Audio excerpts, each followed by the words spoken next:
Okay, and apparently we are live, so this is awesome. Welcome into the third episode of FHS Season Tickets. I'm Michael. And I'm Nick. We are joined by an awesome guest onto the show, Barrett Salle. Would you like to introduce yourself on FHS Season Tickets?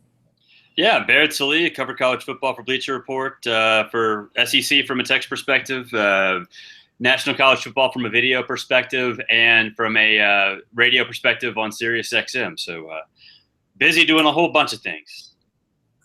And I'm sure you guys know Barrett from Bleacher Report. He has made a bunch of articles, and Bleacher Report is a huge website, as you guys know. Yeah, so now we're going to get into some of the questions for you, Barrett, just talking about college football. The first one, you were at the Georgia versus North Carolina game, and Nick Chubb looked absolutely fantastic from TV watching him. He looked like he was better than he was before his injury. Did you see anything that should worry Georgia Bulldog fans, or is he poised to have a great season? No, he seemed fine to me. You know, I think the fact that he took 32 carries, and it didn't really seem like he was taking 32 carries, is really important because, I mean, this is a kid who, from the moment that he became the every down back 2 years ago, it was clear that he could be a workhorse, and that was sort of against the grain for those Georgia teams because even Todd Gurley didn't do that. He was hovering around 20 to 22 carries. Chubb brought a different dimension then, and to come back in the way he did it with basically taking control of the game. That, to me, tells me that he's back, and that takes a ton of pressure off Jacob Eason. And ultimately, I think that's the biggest reason why Jacob Eason is going to start this week against Nicholls is because, you saw that, you have that buffer. And that was, that to me signifies that Georgia can do exactly what it wants to do. I think, that coupled with the fact that they had a really good defensive performance, held North Carolina under 400 yards, which means an awful lot, is important because, Kirby would say, whether you asked him or he just volunteered the information all offseason, he didn't trust any of his defenders, or especially up front on the defensive line. And now he does. And so that coupled with Nick, I think makes Georgia a legitimate top 10 team at this point. One thing I would like to ask Barrett, so you mentioned Todd Gurley, also Keith Marshall before. Is Georgia and Sony Michel did fine last season after Nick Chubb went out. Is Georgia just a running back program? Like, is that system-based that Nick Chubb is succeeding so well? Or do they just recruit very well and mature the running backs in the program?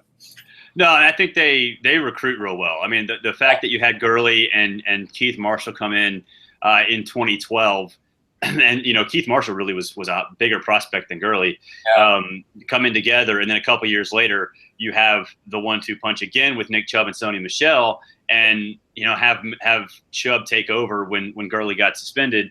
That to me tells me that it's more about recruiting. I mean, it's obviously a system that, or it was and still is a system that lends itself to running back success, but they've recruited so well. And the thing about this group is, when Sony comes back, and then that should probably be in a couple of weeks. I doubt he plays this week against Nicholls.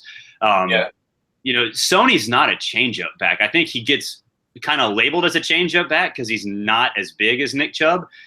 He's still a pretty thick dude, and so he's not a workhorse like Chubb, but I mean, really nobody is. I mean, even Leonard Fournette is not a workhorse like Chubb because Leonard Fournette doesn't even get 30 carries consistently. So, I mean, it's mostly recruiting into a system that lends itself to running back success.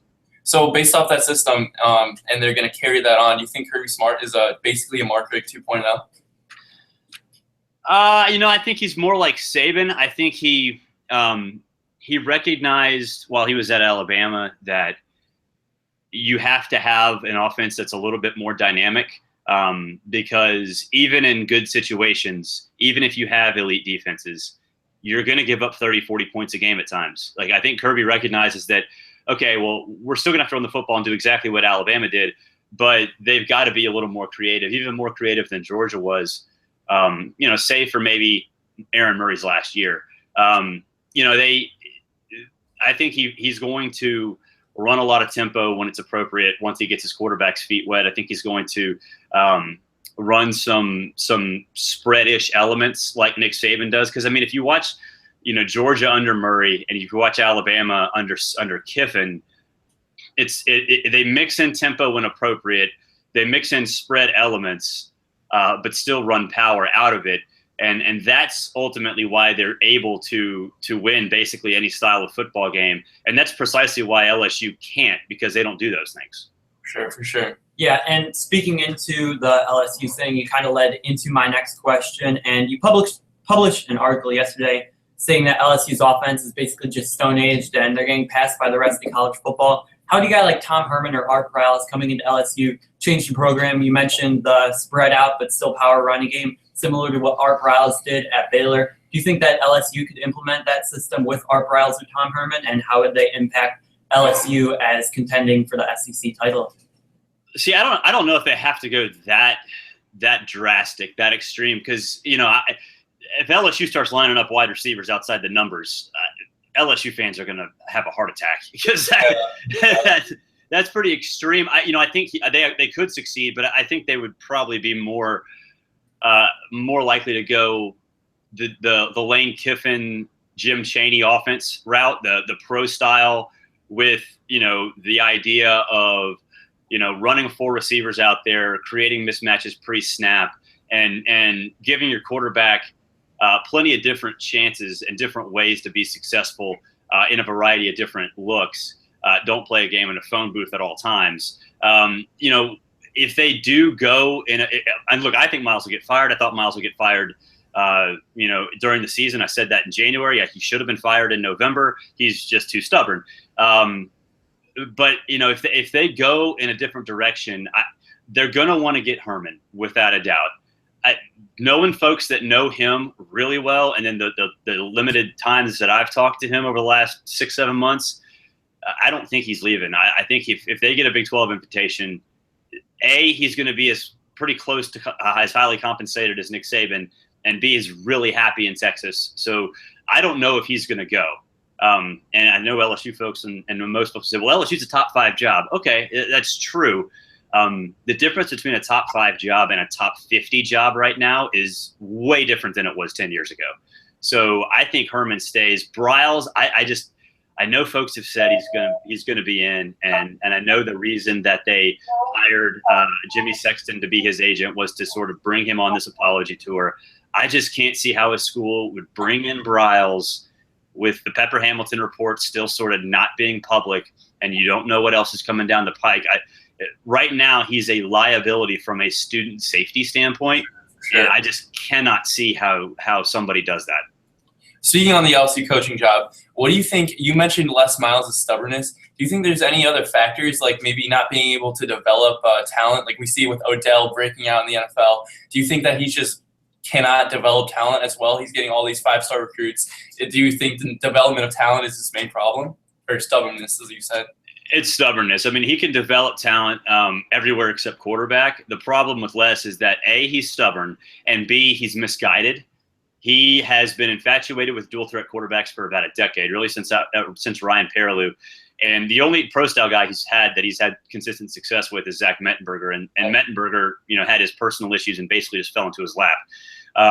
He's not only stubborn, but he's misguided. He tries to recruit dual threat quarterbacks, and with the idea of making them pro style passers who use their second threat, their dual threat, as a reserve, as a fallback option.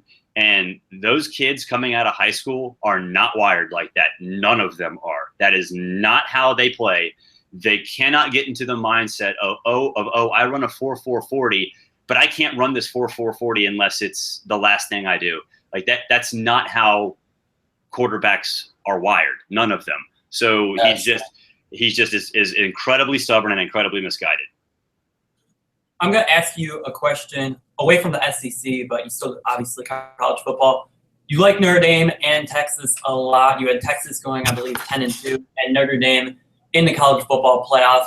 You said in the early fourth quarter that you would put both the teams in your top 10 in your week 1 poll on Twitter. Do you think that some people in the media take the definition of winning and losing too seriously or not seriously enough? You look at a team like Tennessee, they played really bad against Appalachian State and got a win. Do you think that people in the media just take winning too literally or not enough? I think it depends. I think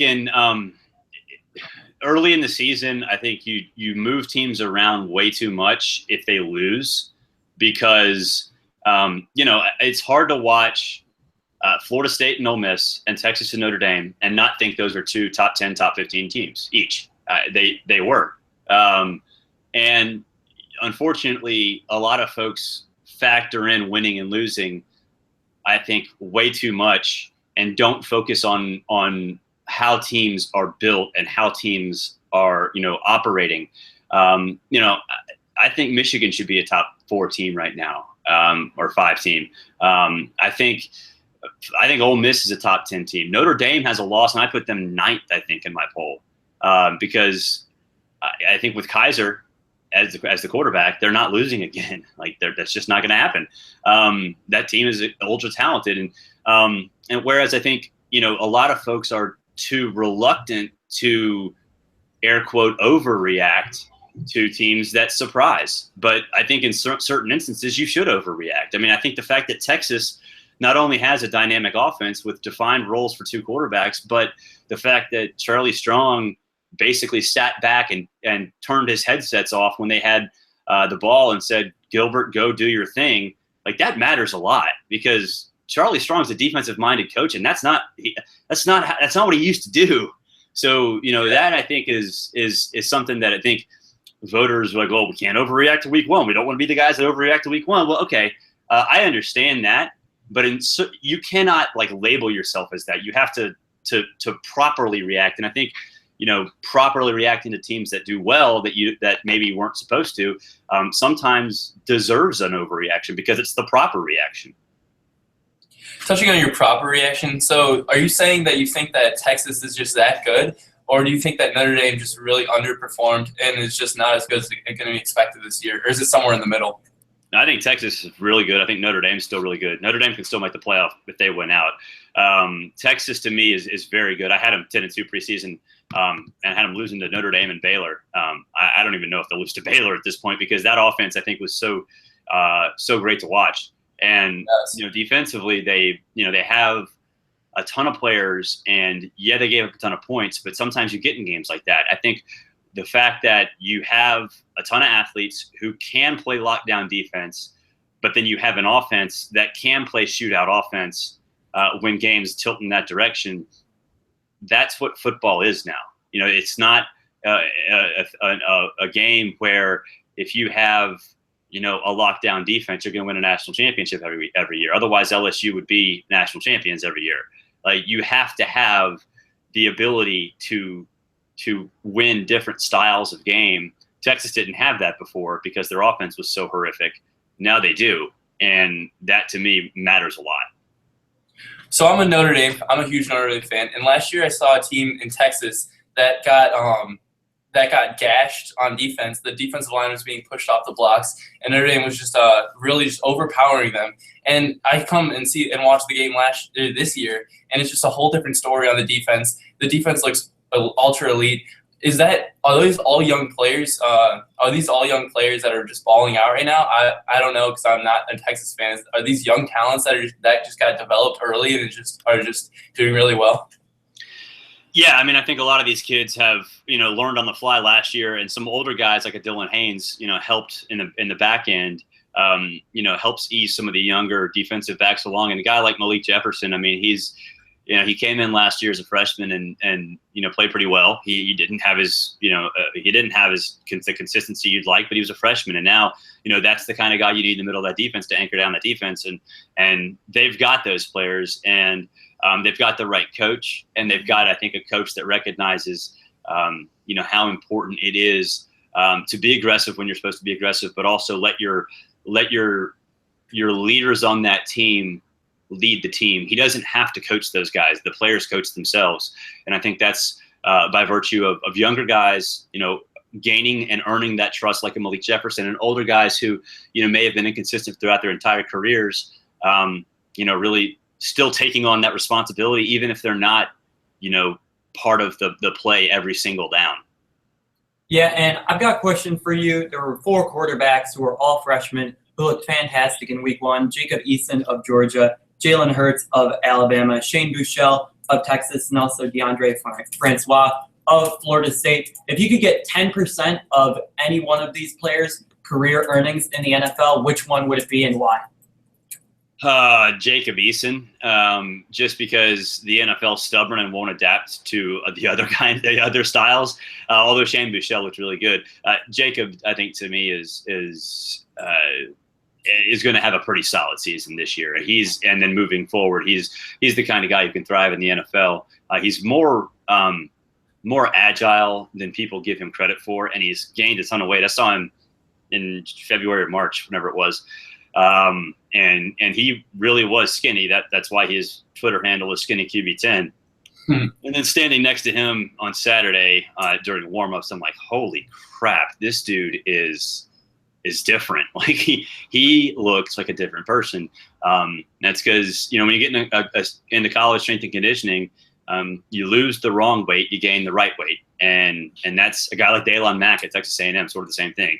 He's actually lost weight, but he's better because he put on the right weight. So, it's Jacob, I think, is set up for a ton of success. But really, I mean, of the guys that played well on week one, the one who's going to have the best NFL career is probably Shea Patterson at Ole Miss, and he didn't play at all.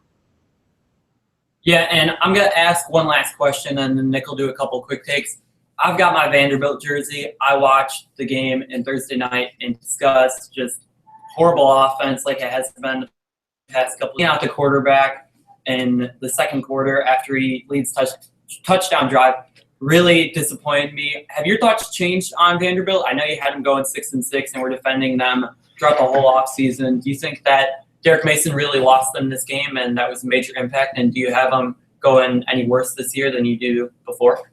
Yeah, I mean, it's hard to trust Derek Mason at this point because, I mean, he finally names a starting quarterback, does it before media days on purpose so we can all talk about it, and starts him in the game. They get a 10-0 lead. He's 4 for 6, and then you start playing musical quarterbacks. It's like, dude, stop. Like, what?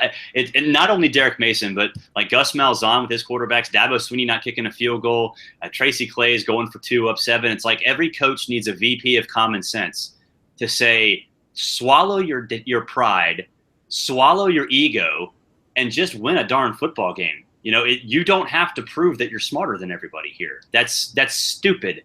And Derek Mason tried to do that, and I didn't think he'd do that, honestly. So hopefully he learned his lesson, but I'm not going to just trust that he learned his lesson because that's why I picked Vanderbilt to beat South Carolina, and that burned me. So, hopefully he did learn his lesson. If he did, they can spring an upset because the defense and the running game were fine. But man, it's – coaches just I get it. They're all type A. They're all egotistical. They all think that they're the smartest person in every single room, but they're really not. And the ones that realize that, Charlie Strong on Sunday, have success. The ones that don't do what Derek Mason did. Yeah, I love your common sense thing for every college football team. I heard you say that on the Cube Show. I was listening to that when you went on the Cube Show. It makes a lot of sense what you say, but Nick, would you like to give him some quick hits before Barrett goes away? Yeah, now we're going to go into our segment of quick takes. This is mainly just yes or no questions. Maybe you can add a couple of comments in. First, we're going to start off, is Jalen Hurts legit? Can he lead this Alabama team to the playoffs and a national championship? Yeah, he can. He's got the offensive coordinator to do it. The one thing I would say let's pump the brakes a little bit is what is he going to do when he faces adversity? And I'm not talking like first play fumble adversity, but what I'm talking about is DeAndre Francois down 3 scores against a good team adversity. Because, DeAndre Francois at Florida State obviously came of age in front of us. I don't know what Jalen Hurts is going to do in those situations, and they will pop up. So he can, except, let's pump the brakes on making him a superstar yet, because other quarterbacks, young quarterbacks like a Francois, I'd say had more important week ones. Okay, yeah. Does Les Miles get fired midseason? Oh, I said yes in January. I'm going to say yes because if you look at their schedule, I think they lose to Auburn. I think they lose to Florida. I think they lose to Ole Miss. So you're talking about 4 losses before the bye week before Alabama. Yeah, he won't get fired before Alabama. But if If they have 4 losses prior to Alabama and they lose to Alabama, yeah, peace out. LSU fans will not be happy. All right. And is anyone going to touch Alabama this season? Are they untouchable barring injury? No, they're very touchable. They're very. I mean, that's still a team that, again, everything went right for them against USC, and that's great for them. But there's going to be times where that doesn't happen. There's going to be times where your wide receivers let you down. There's going to be times where your quarterback lets you down. There's going to be times where your defense lets you down. We don't know what those players do in that instance, in those situations, because they will pop up. I think while Alabama was the talk of the town because of what they did, more important thing, like Georgia getting tested by North Carolina told me more about Georgia. Games in which teams were, faced adversity and fought through it, those matter more than blowouts. It's great that they blew USC out, but with so many new pieces, I want to see what happens when things don't go their way, how those new pieces and those new players react. So they're not untouchable. I mean, they're going to face adversity. And one of the last ones here, I kind of am always not too hot on Oklahoma, but is Oklahoma done for the playoffs this year already, week 1? Yeah, I mean, I didn't have them in this year. I had Texas out of the Big 10 or Big 12. I don't think they beat Ohio State, which obviously is probably an elimination game for them for the playoff. And then after that, I mean, I don't think they beat Texas. They certainly. The thing about Oklahoma is they sort of got built into this sort of behemoth, this unbeatable behemoth, just because they went to the playoff last year, and that was unfair to them because that's not reality. They got some ridiculous opposing quarterback luck last November. They got some luck just early in the season by losing to Texas. They still found a way to back their schedules backloaded, and they had a chance for everybody else around them to sort of fall into place. So they're really good. I cannot buy them as a legit Big 12 contender. And lastly, I just got to sneak this in because, again, I'm a huge Notre Dame fan. You kind of touched on this already. What is going to be the path to the playoffs for Notre Dame, and do you think it's possible? And what do you think they're going to have to do to get it done? I mean, they have to win out. If they win out, we'll see how that looks. I would imagine if they win out, it's going to be hard to keep a one-loss Notre Dame out that lost the season opener. That does sort of depend on Texas, because if Texas is sneaking in at the end of the Big 12 season with one loss and is looking like it's a possibility for that 4th seed, which I think is a legit possibility, that could be Notre Dame's worst nightmare. So, I think the natural logic is to say, well, you have to be the biggest Texas fans now. I think you have to be the biggest Texas opponents now, because you do not want them blocking you. Yeah, that's actually a really interesting take. Like, Ohio State lost to Virginia Tech in week 2, the year that they did win the national title, and Virginia Tech ended up being terrible and probably helped out Ohio State. But thanks so much for coming on to the show. It was a pleasure having you.